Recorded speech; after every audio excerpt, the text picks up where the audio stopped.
सवाल उठ रहा है। देखिए, I have immense faith in God and the judiciary. I believe that I will get justice.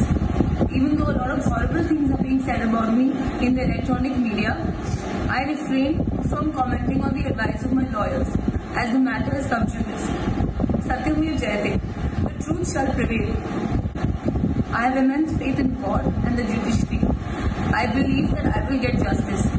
Even though a lot of horrible things are being said about me in the electronic media, I refrain from commenting on the advice of my lawyers as the matter is sub judice. Satyam Jayate, the truth shall prevail. I have immense faith in God and the judiciary. I believe that I will get justice. Even though a lot of horrible things are being said about me in the electronic media, I refrain from commenting on the advice of my lawyers as the matter is sub judice. Satyam Jayate, the truth shall prevail. न्यायपालिका पर पूरा भरोसा है, मुझे न्यायपालिका पर भरोसा है। रिया चक्रवर्ती वो कह रही है मुझे उम्मीद है कि मुझे न्याय मिलेगा। सत्यमेव जयते यानी कि सत्य की जीत होगी। रिया चक्रवर्ती वो ये भी कह रही है कि मुझे न्यायपालिका पर पूरा भरोसा है, मुझे भगवान पर भरोसा है, मुझे कोर्ट्स पर भरोसा है, मुझे न्यायपालिका पर भरोसा है, मुझे उम्मीद है कि मुझे इंसाफ मिलेगा। एक बार फिर से सुनाइए। I have immense faith in God and the judiciary. I believe that I will get justice. Even though a lot of horrible things are being said about me in the electronic media, I refrain from commenting on the advice of my lawyers as the matter is sub judice. Satyam Jayate, the truth shall prevail.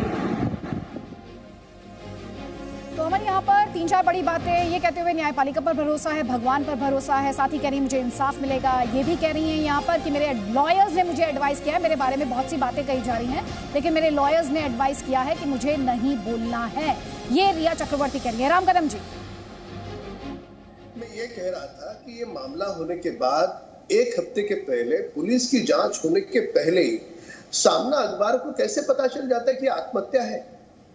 आपने देखा होगा पालघर के साधु हत्याकांड के मामले में भी महाराष्ट्र के मुख्यमंत्री और गृह मंत्री ने तीसरे ही दिन बयान दे दिया ये मॉब लिंचिंग है, ये अफवाह के कारण हुआ है। सवाल ये उठता है कि इनको कहां से ये सपने आते हैं, ये कहां से ये जांच के पहले निष्कर्ष निकालते हैं, जब खुद स्वयं महाराष्ट्र की सरकार के मुख्यमंत्री का अपना अखबार ये कहेगा कि ये पूरी तरह से ये आत्महत्या है, तो पुलिस की जांच की दिशा और निष्कर्ष क्या होगा। मैं बार बार कहते आ रहा हूं कि हमारे मुंबई पुलिस पर हमें पूरा भरोसा है, उनके काबिलियत पर भरोसा है, पर महाराष्ट्र सरकार की दखलंदाजी, इनका हस्तक्षेप, मुंबई पुलिस को ठीक ढंग से फ्रीली काम करने नहीं देना, इसके कारण देश भर के लोग मांग करें, उनके परिवार के लोग मांग करें सीबीआई को जांच सौंपी जाए। कौन से ऐसे कारण हैं कि महाराष्ट्र की सरकार ये जांच सीबीआई को नहीं सौंपती? कौन सी ऐसी आपत्ति है? कौन सा ऐसा झूठा स्वाभिमान है? जब देश मांग कर रहा है, उनका परिवार मांग कर रहा है, जिस प्रकार से बिहार की पुलिस आती है, उनको रिक्शा में घूमना मुंबई में पड़ रहा है, क्या महाराष्ट्र की